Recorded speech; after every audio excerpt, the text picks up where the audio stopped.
All right, welcome again. Our first speaker for this morning is the Minister for Mental Health in New South Wales, the Honourable Rose Jackson.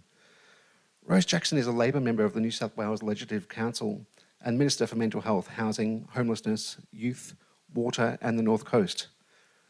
Rose was elected to the Legislative Council in May 2019 and has been fighting for real action on climate change and tackling homelessness and housing affordability, something that I'm sure we're all well aware of at the moment. Rose has also held a variety of roles within the Labor and Union movement, including Assistant Secretary of the New South Wales Labor and as an official of the United Voice, formerly the LHMU. Rose lives with her family in Rockdale and is passionate about making our society fairer for everyone. Please welcome to the lectern the Honourable Rose Jackson.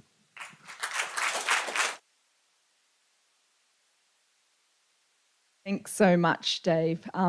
It's lovely to be here with everyone. I'd like to start by acknowledging the traditional owners of the land on which we meet, the Gadigal people of the Eora Nation, and pay my respects to elders past, present and emerging, and extend that respect and acknowledgement to any Aboriginal people joining us here today. As has been said, my name's Rose. I'm the New South Wales Minister for Mental Health. I'd also like to start by acknowledging and thanking all of the people with lived experience and their carers who are joining us for this conversation today. I think that it is so incredibly important that these voices are given a prominent role in our political discussions when it comes to mental health. When I think about what is needed to make change in our society, facts are important. The truth is important, research is important, much love and respect to all of the researchers in the room. Your work is very important too. But really, what makes change is people telling their stories. To me, that has been clearly evidenced as the most powerful pathway to actually change minds, to persuade people to do something differently.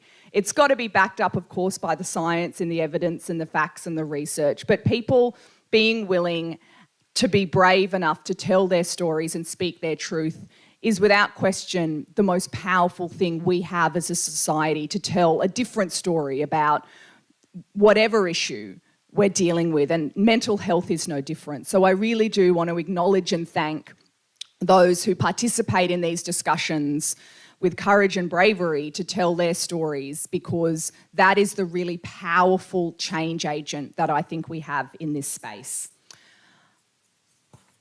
On behalf of the New South Wales Government, it's fantastic to be here at the Equally Well Symposium, and I know that everyone in this room has been working incredibly hard to address the inequalities people with mental illness face, and I want to thank you for that work and for that dedication. It is often incredibly challenging work. We know the statistics. The people who are experiencing mental illness have poorer physical health outcomes than the general population. They die younger, they're more likely to be hospitalised for preventable diseases. All of that is unacceptable. Everyone in this room knows the challenges and the barriers that people with mental illness face in accessing the same physical health outcomes as people in the general population. And that is exactly why taking some time to be part of this conversation is so incredibly important. The New South Wales Government, along with, I'm sure, all of the other governments and agencies that are supporting this work, is really dedicated to ensuring that we are doing what we can to close this gap. There is nothing acceptable about the wide disparity in physical health outcomes that people with mental illness face. That's one of the reasons why we have a dedicated minister for mental health. We want to specifically carve out and call out the specific challenges that people with mental illness face.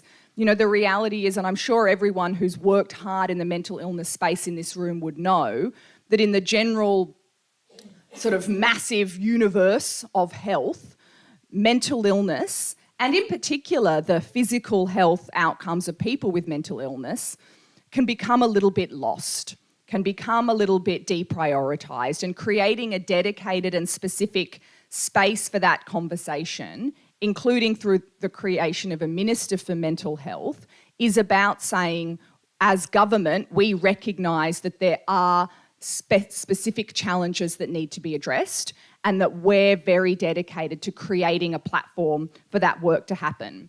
In particular, in my portfolio, the fact that as the Minister for Mental Health, I'm also the Minister for Housing and Homelessness, and I'm also the Minister for Youth, is an acknowledgement of the way that those issues are deeply interrelated. There's no accident about the fact that the Minister for Housing and Homelessness and the Minister for Mental Health were grouped together.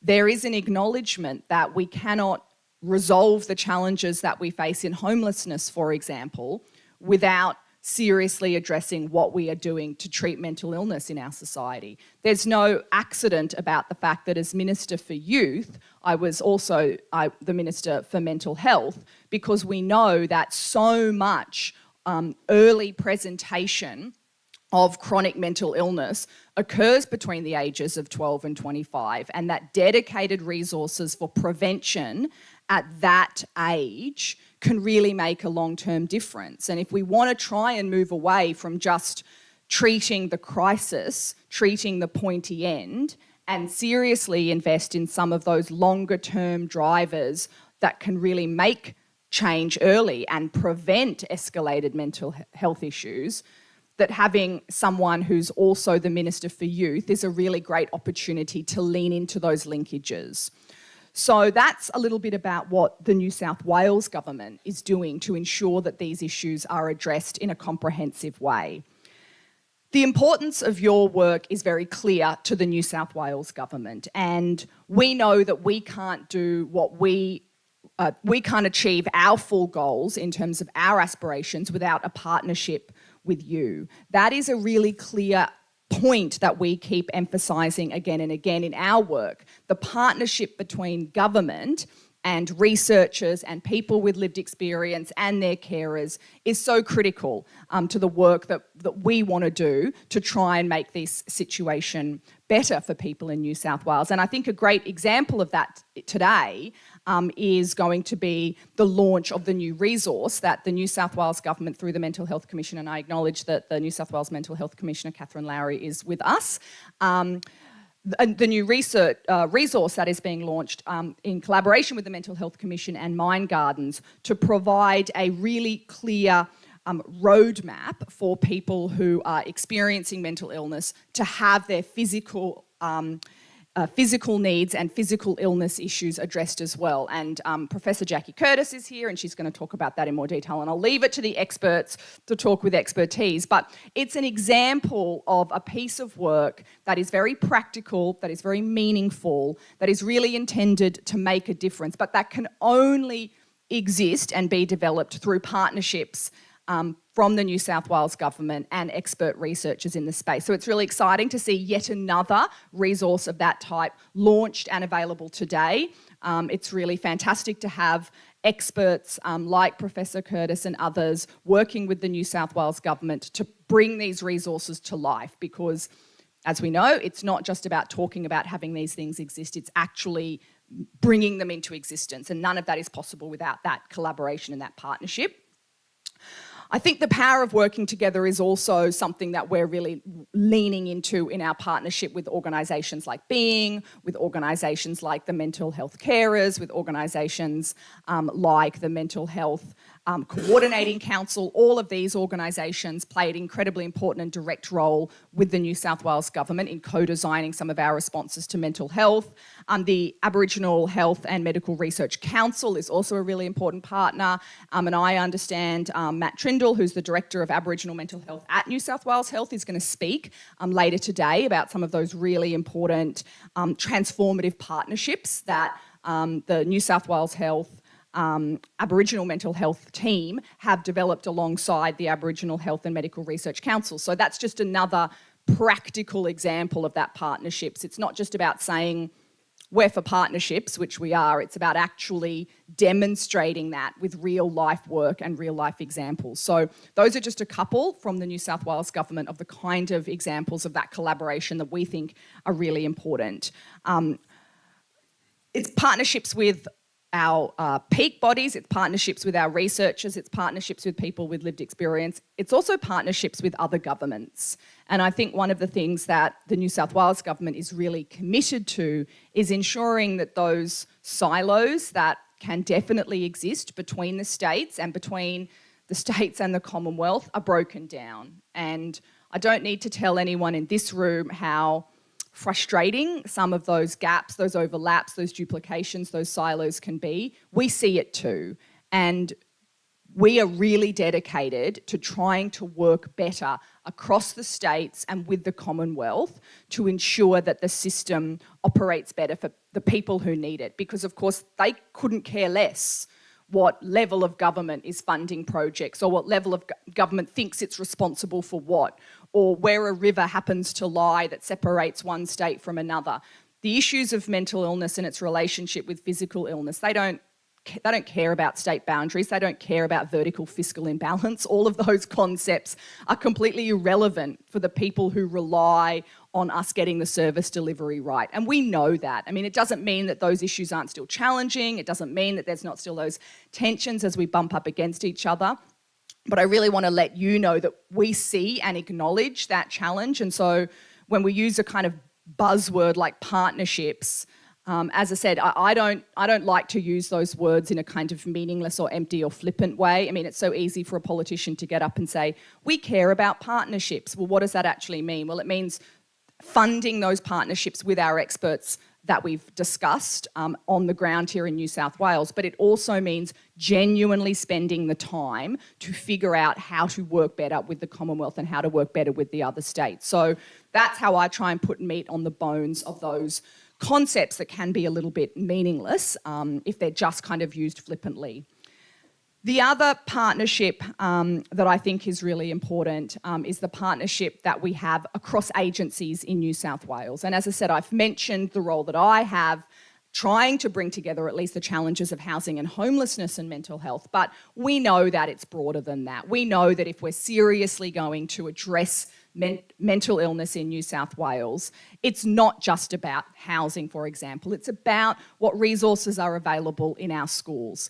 It's about what's happening in our workplaces. Are they structured and designed in a way to promote good mental well-being? You know, it's about what's happening right across government. And so saying, how do we elevate the issue of mental illness to be a whole of government one within the New South Wales government space? And it's funny because, you know, this symposium even is drawing attention to the fact that even within the health space, sometimes physical and mental health are seen as a little bit separate and are not always, that don't always lean into each other and are not well linked. So I think in a way it's such a powerful reflection of that challenge in that, you know, we have to even create these dedicated spaces for conversations even within health to ensure that physical and mental health are linked, are understood together, are seen as having a relationship. So I think, look, I mean, that's got to be the first nut that we crack in a way, but just an acknowledgement that once we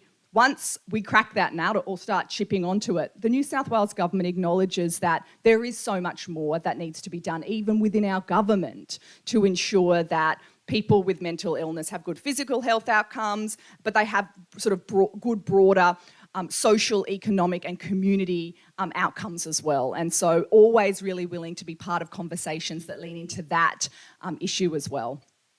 Look, finally, I think I just want to say the New South Wales government is serious about improving mental health and we want to work with you to achieve that goal. People with a mental illness have every right to have the same opportunities to access healthcare as everyone else. And we all know that something that Australians like to talk about and are very proud of is the fact that we have universal healthcare in this country. We like, you know, it's one of our aspirations that it doesn't matter what your income is, you have access to quality healthcare. I mean, we know that that's not true across the board, and it is most profoundly not true in mental health. That is the area where that gap between people who have access to resources and people who do not, in terms of the quality of their health outcomes, is the most significant. So when we talk about our aspiration to have universal healthcare, it doesn't matter how much money you have you are able to access the best quality healthcare. When we talk about that as our aspiration, and we talk about the fact that we're not nearly there yet, the biggest ground that we have to make up is in mental health. And it is simply unacceptable to me that when you see someone who is struggling with mental illness, whether it's trying to navigate the system, whether it's trying to get the best treatment, whether it's trying to get access to innovative support, whether it's trying to have coordinated support for their physical health, their housing, all of those issues, whether or not you have money is a profoundly significant indicator of how well that is going to go for you. And to me, that's not okay. That's not acceptable. And addressing that gap is something that is very important to me, to everyone in this room. We seek to fund initiatives to resolve that. We seek to lean into people who have ideas about how we can address that significant imbalance. Those are the conversations that we're really keen to have. Those are the initiatives that we want to hear about. Those are the ideas that we want put in front of us. That disparity is something that drives my work in this space every day. And I know that so many people in this room have ideas and research and suggestions and lived experience that speak to that and seek to resolve that. And I'm all ears. Good luck for the conversation. Thank you for taking the time to be part of it. And we're really keen to and proud to support your work. Thank you.